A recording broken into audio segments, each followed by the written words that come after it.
Hiya, I'm Jasper, and welcome to your video review for Motherless Brooklyn. It's a movie starring Edward Norton, Alec Baldwin, Willem Dafoe, and Bruce Willis.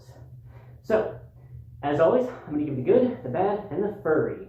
So this movie is set in the 1950s against the New York City's urban development process backdrop, where Edward Norton plays a private investigator investigating a murder.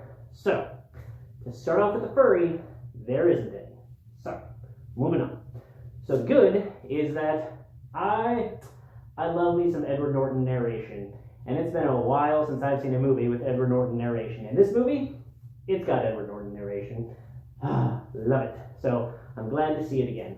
Also, Edward Norton does a really good job of playing characters with like tics and quirks and that sort of thing, and he does an excellent job, in my opinion, of playing somebody with Tourette's. Just fantastic, and I love seeing him go through just this whole movie. It's fantastic. The other thing that I like is while I did get a little bit lost along the way somewhat, I was along for the ride. So while I might have gotten lost in some of the specifics or some of how certain things were working or going, it didn't really matter to me because I was just enjoying the ride. Some people may not like that, but I do, and so I'm going to call that a good thing.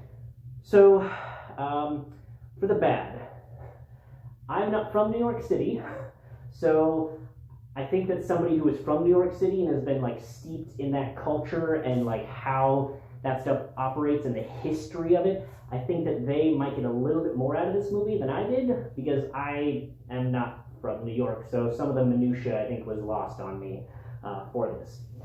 And then something that like I hesitate to put in the bad category because I'm kind of torn, but one of Edward Norton's co-workers is, I don't know his name off the top of my head, but the last thing I saw him in was he played the scary fat guy from Butterfly Effect.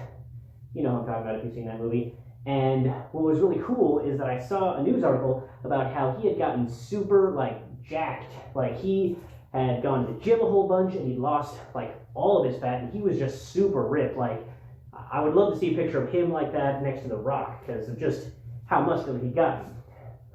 But I'm torn because the rest of that news article talked about how basically nobody in Hollywood recognized him, so they weren't casting him in any parts because they were thinking of this pretty big, tall, fat guy. And in this movie, which is a recent movie, it looks like he has gained some of that weight back because I don't think they would have spent the money on a fat suit for him or CGI to make him look fatter. So sadly, I think he has gained some of that weight back, and it makes me a little sad that in order to get Hollywood parts again, he felt he had to do that. But he did excellent in this movie. The rest of his co-workers, I feel like they could have developed them a little bit more. It just seemed like they just didn't have enough to them, but maybe there was just too many characters or whatever. The other thing that I would say was bad is Bruce Willis. Like, Bruce Willis is an excellent actor. I love so many of Bruce Willis's movies, but there are times when he just phones it in. And this time, he like long distance phoned it in, it seemed like.